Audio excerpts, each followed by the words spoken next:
La plupart de nos États en Afrique bénéficient de l'aide au développement, mais l'aide au développement est en train d'être réduite au fil du temps. Deuxièmement, l'aide au développement ne peut pas être la source de financement des projets phares de l'État. Il faut absolument qu'on commence à réfléchir sur les financements domestiques de ces questions qui sont capitales pour les États. L'amélioration de la fiscalité sera, à l'avenir, une priorité clé. Nous devons nous assurer que les pays disposent de bons outils et des compétences pour mobiliser les recettes nécessaires au financement du développement.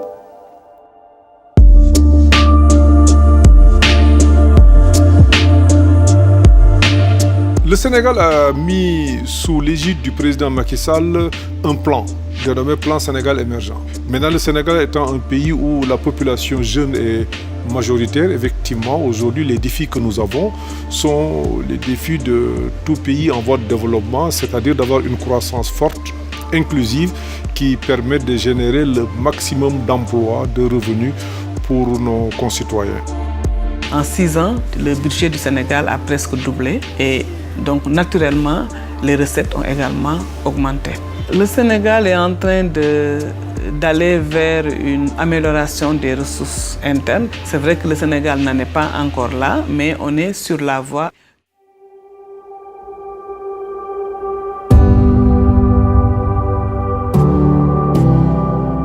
Il y a énormément de moyens de mobiliser des ressources domestiques, mais il y a des sources de financement qui sont plus larges que les autres, et ça, c'est vraiment la source de taxation au niveau des multinationales. Effective tax administration doesn't normally grab headlines.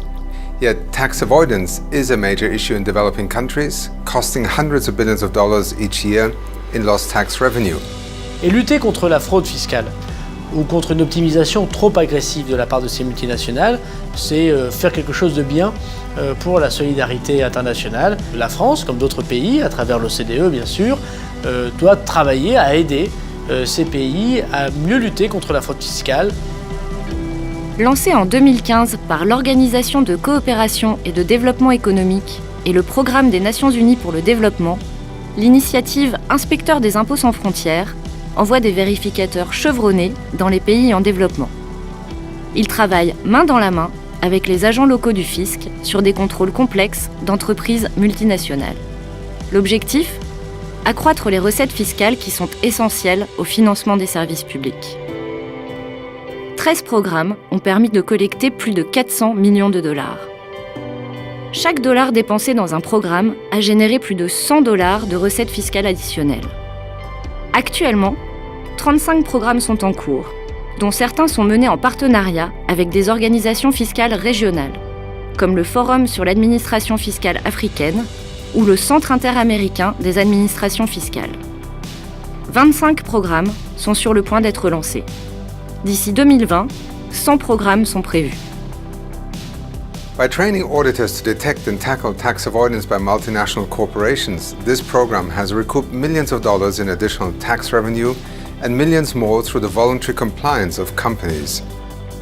C'est un exemple concret de ce que la coopération internationale peut produire en termes d'augmentation des recettes fiscales, de renforcement des compétences et de la confiance parmi les agents locaux.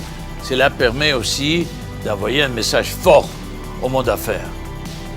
Chacun doit payer sa juste part d'impôts partout où sont menées leurs activités et où ils obtiennent leurs bénéfices.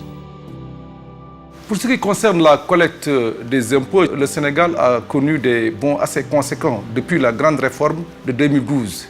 Les recettes sont passées effectivement de 800 milliards en 2013 à 1200 milliards en 2017, ce qui correspond à une évolution relative de 50%.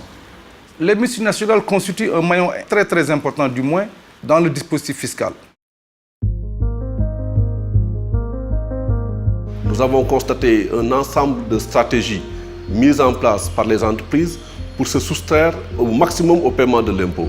Le combat aujourd'hui que nous menons avec nos vérificateurs, avec nos inspecteurs et nos contrôleurs, c'est d'assurer la lutte contre les prix de transfert et la lutte contre les management fees font remonter énormément de ressources qui échappent de ce fait à l'impôt.